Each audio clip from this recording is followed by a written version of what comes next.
So yeah, it started recording. So I'll try to upload it someday. So that's all you have as far as course policy is concerned. Okay, so will it be possible to record these discussions and tutorial sessions and then upload them somewhere so that if someone can download them? Sure, I'll do that. So I'm recording it. I'll try to do it for every tutorial and discussion hour, and then I'll upload them. Yeah, any other suggestion?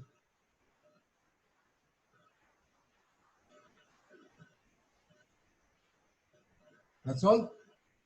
Okay, so now we can come to the course content. So I released a few, 6 video lectures last time. Any doubts on those video lectures or lecture notes you have?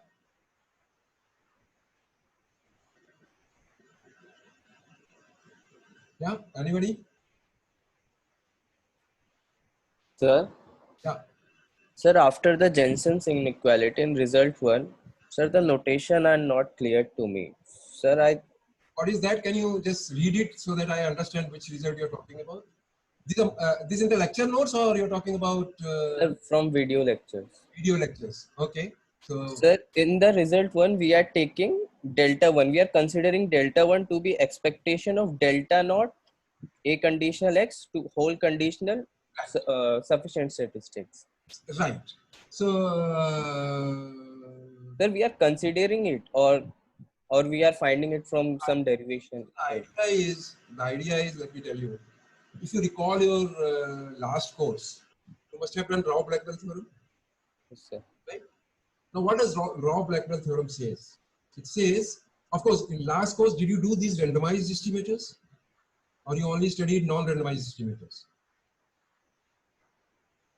The non-randomized estimator. You only studied non-randomized. So okay, but let me first give a background in terms of a non-randomized estimator, then I can come to the randomized estimators. So non-randomized in the case of non-randomized estimators, Rao-Blackwell theorem says that look, if your loss function is convex, right? Then if you are given any non-randomized estimator, you can find a non-randomized estimator depending on the minimal sufficient statistic or complete sufficient statistic, which is better than the given estimator, right? That is what the Rao-Blackwell theorem says. So that means, in nutshell, Rao-Blackwell theorem says you should consider only non-randomized estimators, which are functions of complete sufficient statistic. Yes, that is what the Rao-Blackwell says. Right? Okay. Now, before answering your question, let me come to the randomized estimator. What is a randomized estimator? Now, what you do in the randomized, non-randomized estimator is you define it to be a map from sample space to the Xn space. Xn space is the basically space of the parameter which you want to test, which you want to estimate. So non-randomized estimator says once you have taken an observation, based on this observation, you give me an estimate of the parameter you want to estimate, right? That is what the non-randomized estimator is. A more general class of estimator could be randomized, which says that look, after I have observed X, I will not immediately give you an estimator. I'll do one randomization, which is equivalent to saying that I'll observe one random variable which depends on X. And then whatever is the observed value of this random variable, I'll take that as an estimator. Now, when you're talking about after I have observed X, I'll observe another random variable based on X. It says I have another probability distribution based on X because every random variable has a probability distribution. And then what it says, I will generate one observation from that probability distribution. So in a certain sense, a randomized estimator can be considered as a probability distribution, which for every given X, for every observed value of the sample, it is a probability distribution. Right? So that is what that notation says. So how do you define a randomized estimator? For every X belonging to X, so for every sample value which you observe, it is a probability distribution on the Xn space because it takes one of the Xn's in the Xn space. So that is how you define the randomized estimator. So for every X, delta dot given X, right? That is a randomized estimators. Let me see if I can share my notes. That may be slightly helpful.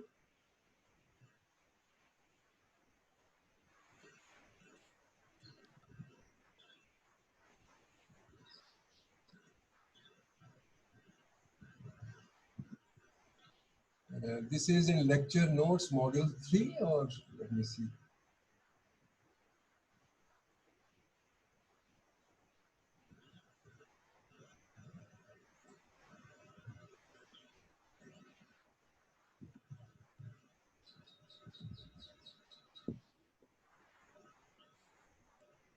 So let me share the screen.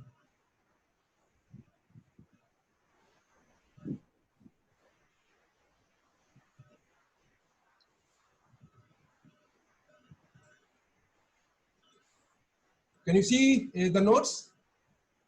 Yes, sir. Okay. So now Yes, sir. let us look at. So I'm giving you a definition over here. Right? What is a randomized estimator? As I said, what do you do in the non-randomized estimator? You say, ki, bhai, I have taken a data which could be heights of students, and based on the data, I immediately give you what is the estimate of the height of students of IIT Kanpur. So, for example, you may say that after I have observed X, calculate the sample mean, and that is an estimate, right? So that is a non-randomized estimator. You don't do a randomization after observing the data, and that is the reason why they are called non-randomized estimator. In randomized estimator, what you do is, after you have observed data, you don't immediately give an estimate. You say, based on this data, I'll do some randomization, which is equivalent to saying that I'll observe another random variable which depends on whatever observed value of X is.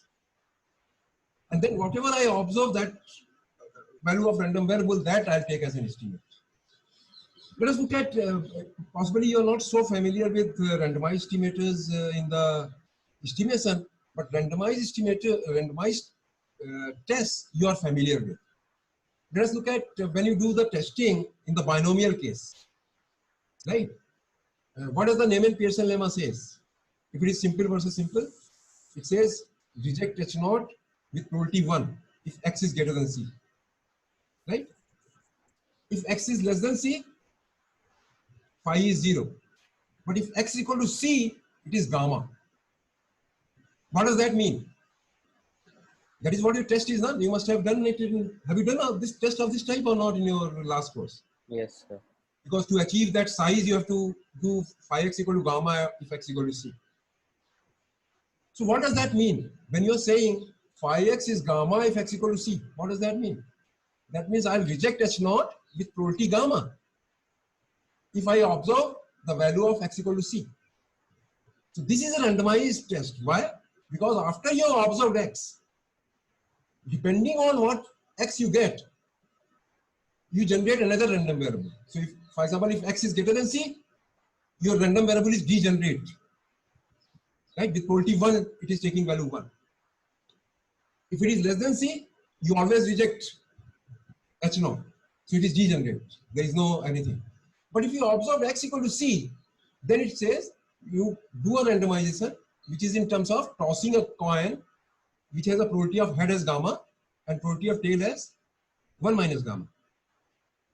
So after you have observed X equal to C, if X equal to C is observed, you toss such a coin. If head turns up, you reject H0. If tail turns up, you don't reject H0. So what is happening over here is, after observing X, you are not immediately taking the decision. You are doing one more randomization, which in this case of testing was tossing a coin. So similarly, if you look at randomized estimator, for every X belonging to X, it is a probability function. Because I'm saying for every X, you do a randomization. Randomization is equivalent to observing a random variable. Observing a random variable is equivalent to saying that from which distribution it is observed. So that is why for every X belonging to X, a probability, so randomized estimator is a probability function, delta dot given X on the Xn space, right? And if Yx is a random variable corresponding to this, I said this, after you have observed X, you will be observing another random variable Yx. So I just need this probability distribution, which is delta of A given X, which is same as probability that Yx belonging to A. So for example, let us look at the case of a randomized estimator. Let me ask you a question. In the normal mean problem, if you are estimating the population mean, and you say that you estimate by sample mean, what is this random variable Yx in such for such estimator? Is my question clear?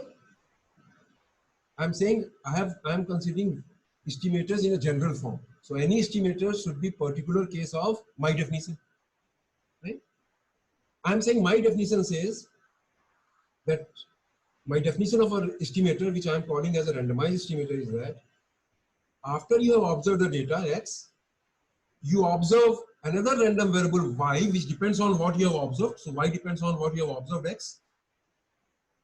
And whatever is the observed value of this Yx, you take that as a estimator.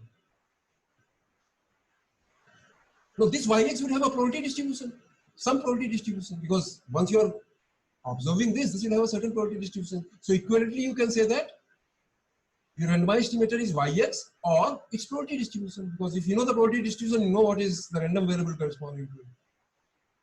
So this is what it says. So my question is, so randomized estimator is nothing but which for every observed value of X gives me a probability distribution, or for every observed value of X gives me a random variable. And whatever is the observed value of this random variable is taken as an estimate. That is what the simple understanding is. Now I am asking you a question so that you understand this clearly.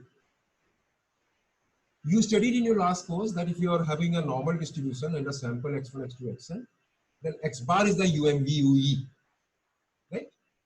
Now my question is, x bar is an estimator, so it should fit into this definition. If it fits into this definition, what should be my Yx? Or what should be the distribution of Yx? So distribution of Yx will also then follow the normal distribution. No. Sir, if Yx is mean of the mean of the sum. See, please understand the definition which I am saying. This Yx is not a distribution of X. It is some other distribution like tossing a coin. Depends on X. It depends on only on X. Right, as an example, I can give you as an example of a randomized estimator in the normal case. Suppose I observe sample mean as 50, right? So I don't take my estimate to be 50. I say, now you generate one observation from normal distribution with mean 50 and variance 1. So whatever sample mean I have observed, I'm saying now you generate one observation from normal distribution with mean as same as sample mean. Okay, sir. That is and same variance. Right, and one is a variance. Variance could be anything else also, but some distribution you need. You need a random variable which has some distribution, and that distribution should depend on X. So is that clear? What? Yes, sir. Yes, sir. Yes, sir. Now you will have a much more better understanding if you try to relate it with a non-randomized estimator. That in your last class you said no, I'll always estimate by X bar. Then what should be the distribution of Yx?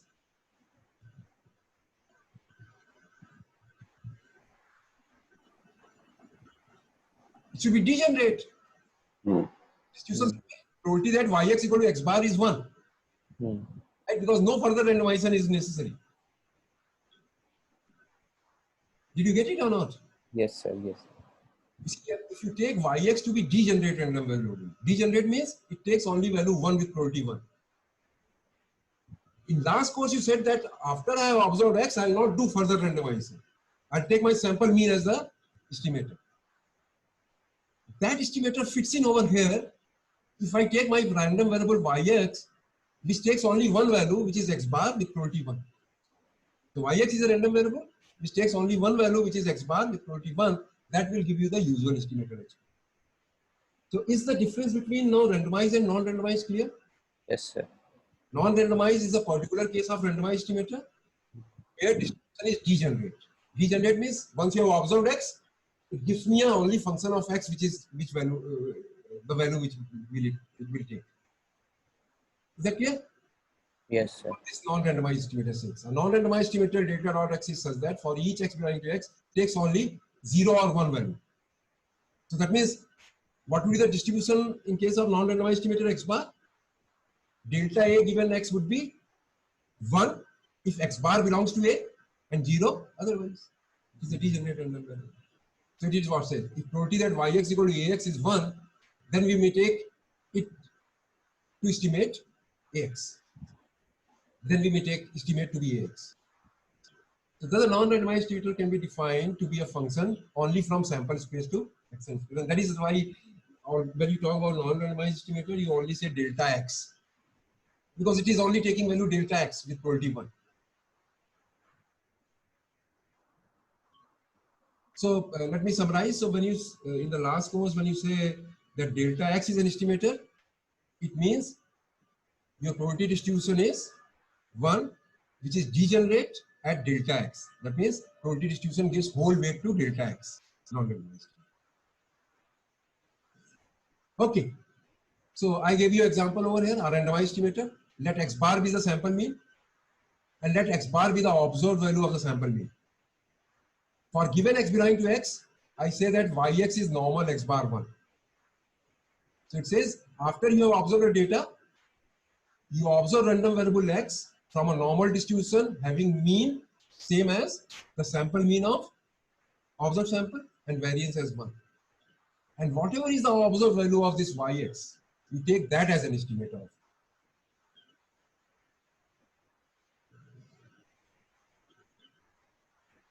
So the randomized estimator says the randomized estimator on observing x equal to x estimates theta by generating a observation yx from normal x bar 1.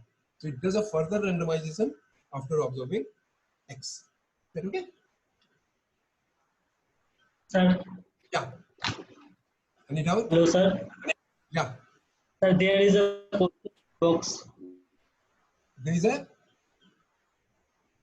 Question in a chat box. What is the question? Can you repeat it? I can't see that because I'm sharing the screen. So can you just read the question for me? Can we say randomization give us more efficient estimator? What do you know? Hello. Yeah, tell me. Can we say randomization give us more efficient estimator? No, that I cannot say.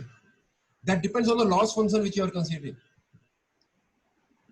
In fact, when you will see one of the assignment problems or one of the results which I have said, I said if your loss function is convex in A, L theta A is convex in A, then there is no need to consider randomized estimate. What? Yeah, can you just speak? Yes, sir. Okay. Got it. So you see one result which I did later on, that if your loss function is convex in A, then given any randomized estimator, you can find a non-randomized estimator whose risk is better than the given randomized estimator. So if your loss function is convex, you can forget about randomized estimators. You only stick to Okay. Is that clear? Okay, I got it. Is that okay? Okay, sir. But in general, if the loss function is not convex, you cannot say so. So there would be sometimes some randomized estimators which would be better than the non-randomized estimators. Yes, any other doubt?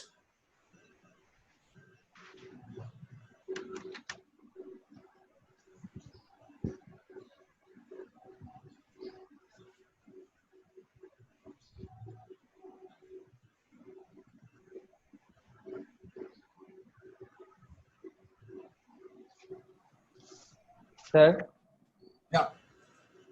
why can't we minimize risk function for all theta Why? belongs to script theta? Why you can't? Let me first, you see, I'm not so good at, yeah, let me just make it first.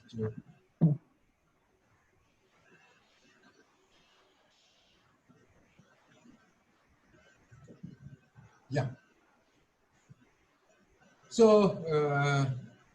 why you can't minimize risk function at all theta, right? That is what the question is. Yes, sir. So if you see my video, Suppose you consider squared error loss function, theta minus a whole square, right? Loss function is this, right? Now I am saying, let us consider a estimator which always estimates, which always gives an estimate as 1. It doesn't even see a data. It says you always estimate the theta by 1. Is that okay? So that means your delta x is 1 with probability 1. Your estimated delta x is 1 with probability 1. What is the risk function of this estimator? Expected value of delta x minus theta whole square. But delta x is always 1. So the risk function of this estimator is 1 minus theta whole square. Is that okay? Yes, sir. Because delta x is always 1. So expected value of delta x minus theta whole square would be 1 minus theta whole square. Now 1 minus theta whole square, what is its minimum possible value? At theta equal to 1, it's 0. 0. So if I look at an estimator, delta x, which is a very useless kind of estimator, it says I'll not even see a data. Such an estimator can minimize the risk at one point, theta is equal to 1. Because that no other estimator can have a 0 risk at theta is equal to 1. Is that okay?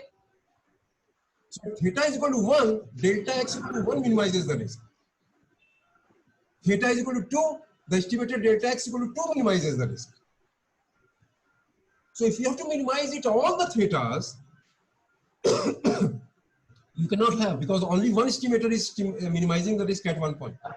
Theta is equal to 1, only delta x equal to 1 is minimizing the risk. Right? Theta is equal to 2, delta x equal to 2 is minimizing. So, at particular points, you can find some which minimize the risk. So, minimizing it at all the points cannot be possible. Right? For example, let us look at UMVE. UMVE is what? 1 by n. Right? What is the risk function of UMVE x bar in the normal case? Expected of x bar minus theta whole square, which is 1 by n. What is the risk of the estimator delta x equal to 1 at theta is equal to 1? 0. So at theta is equal to 1, delta x equal to 1 has a smaller risk than x bar, which is UMVE. At delta x equal to 2 also, at theta is equal to 2, delta x equal to 2 has a smaller risk than x bar. So you see that you cannot get an estimator which minimizes the risk at every theta. Right? That is too much to ask for. Is that clear or not? Yes, sir, clear. Because you see, at particular points, you can always find one estimator which minimizes the risk. For example, delta is equal to 1 can minimize the risk at theta is equal to 1, which is at the low, it has the lowest possible risk at theta is equal to 1, which is 0. Is that clear? And that is the reason, and why it is happening, because you are allowing all these useless candidates to contest. Delta x equal to 1 is a useless candidate. Who would use the estimate delta x equal to 1 that you always? Who will use the estimate delta x equal to 2? So what these useless candidates are doing is they're spoiling the whole game. They are minimizing the risk only at one point, and then they are saying that look, there is nobody who can minimize the risk at all the points.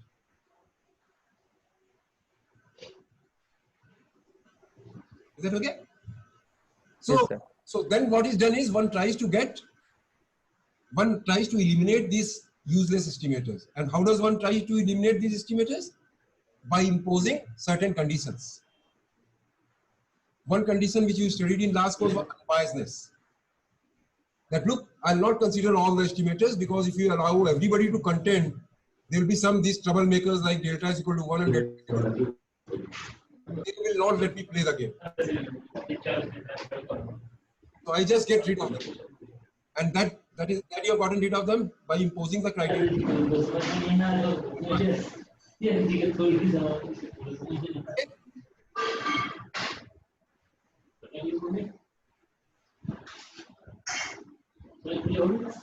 Yes, any other doubt? You were asking some doubt, right? What was your, is notation now clear now? This notation you were talking about? Avik, you are asking this or Yes, sir. this notation is not clear? Sir, I was asking about the result one after Jenkins inequality. Jenkins inequality. Let me see. Yes, sir. This result, yeah, this must be the result, right? Yeah.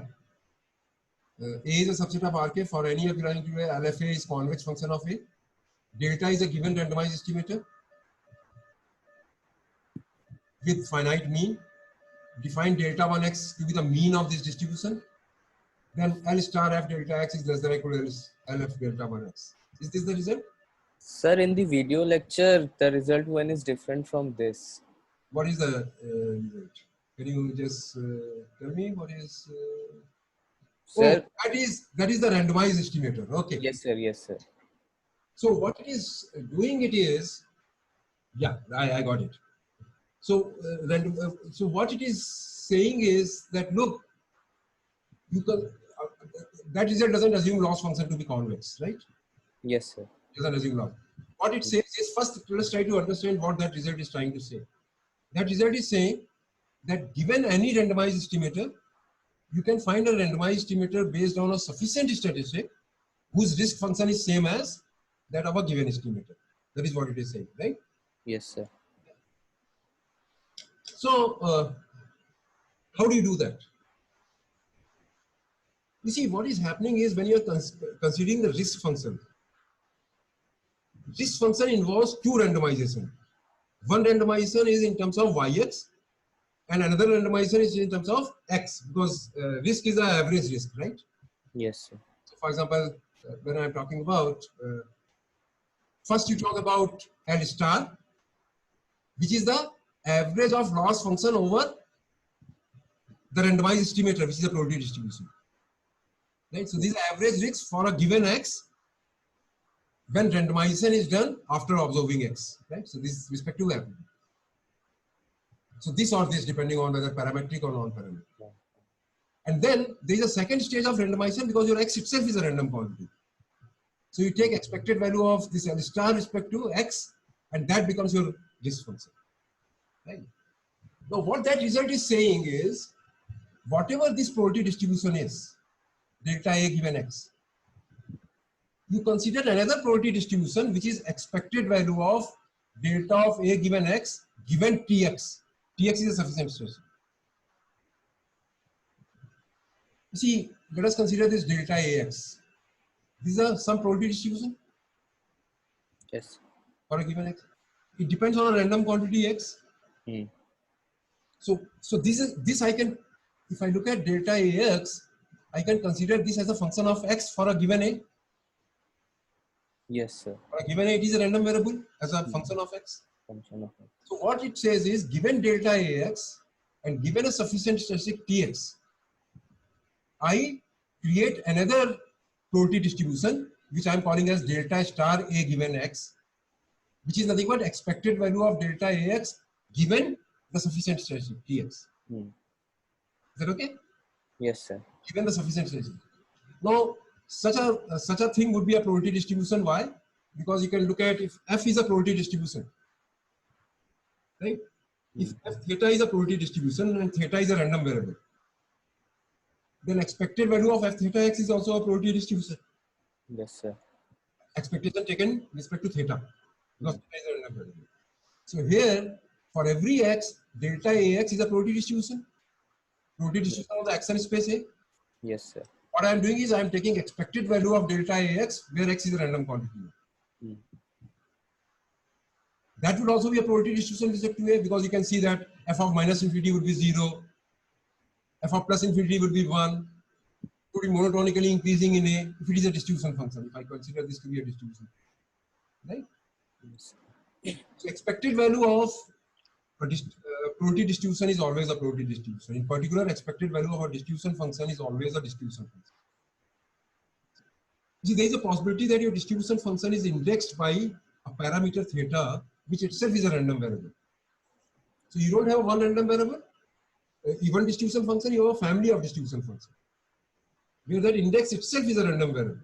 So I'm taking expectation with respect to that index, f expected value of f theta x, that I'm defining as f star x. So this f star x itself is a probability distribution. Now, since this delta Ax is a probability distribution as a function of A, I consider its expectation by varying this x, which is random, and given Tx. That would again be a probability distribution.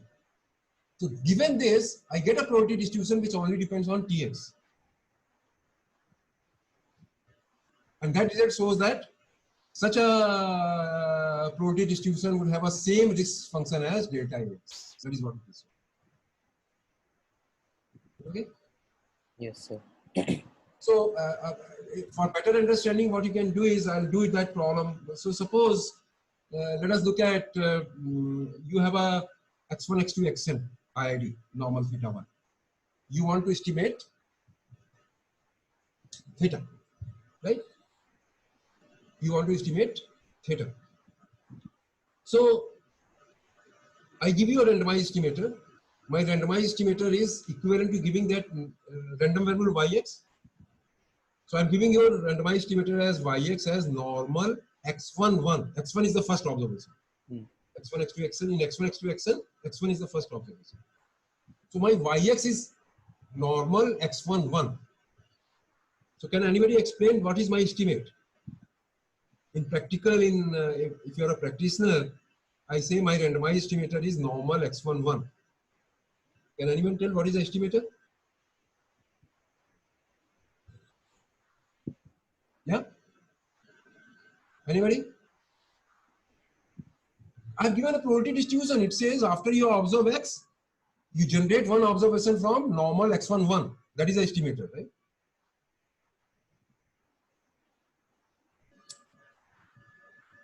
Is that clear, or still you have a problem with randomized estimator? I say randomized estimator is nothing. It says that after you have observed x, don't immediately estimate. Do another round of randomization or observe another random variable based on what you have observed as a data and take the value of that value as an estimator. So if my estimator yx is normal x11, what does that mean? That after you have observed the sample x1, x2, xn, generate one observation from normal with mean as same as the first observation which you observed, comma 1. Take that as an estimator. So what is the distribution over here? Distribution over here is normal x11. Right? So if I consider its distribution function, what is the distribution function? Phi of t minus x1. Okay? Phi of capital Phi is distribution function, t minus x1. That is a distribution function. So that delta A given x is phi of t minus x1 if I am talking distribution in terms of distribution function. So what that result says is, rather than considering this distribution function, consider the distribution function expected value of phi of t minus x1 given x bar, because x bar is a sufficient statistic. Now, such an estimator would have a same risk as phi of t minus x1. That is what it is saying. Is that clear? So whatever is the distribution function in the randomization, take its expected value given x bar, which again would be a distribution function. So it can be considered as an estimator. So what that result says is the estimator which you obtain by conditioning on sufficient statistic of the original distribution function, that would have a same risk function as the original. That is what it says. So if you see assignment problem number 1, try to do that, you will have a better understanding how that is in terms of this phi of t minus x1.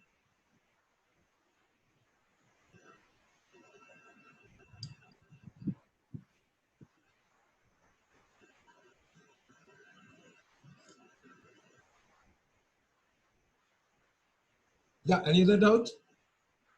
I can spend some more time if randomization is not clear. But before that, I have to understand what is not clear to you.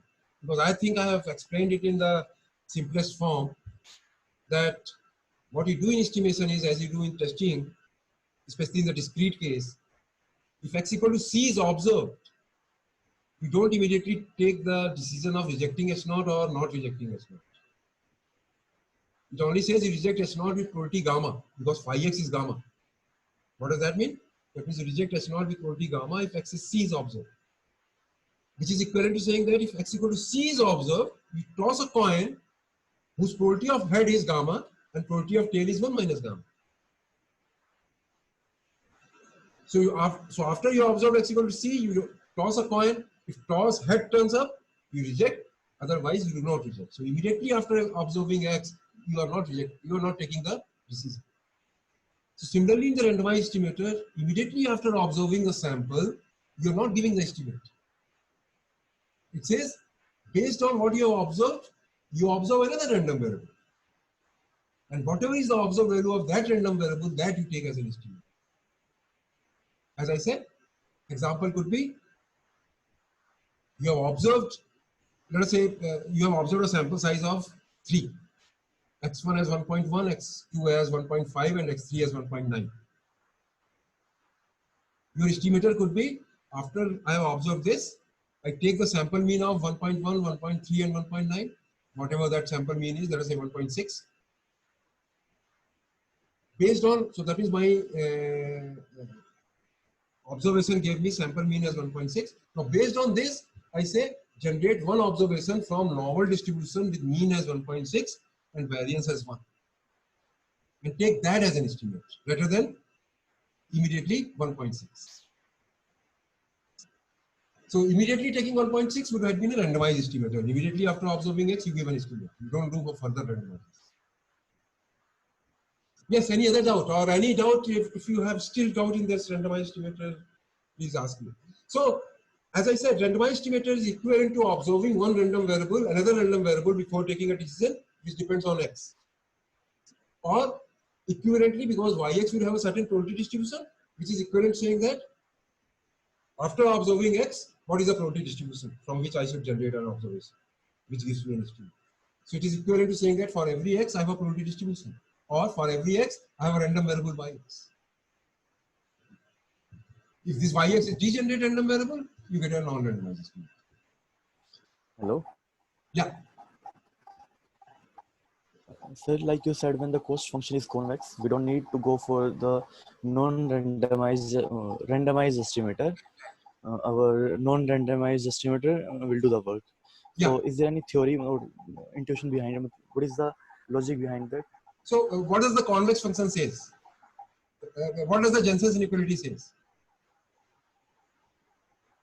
If h is if h is a convex function, then expected value of hx is less than or equal to h times expected value of x.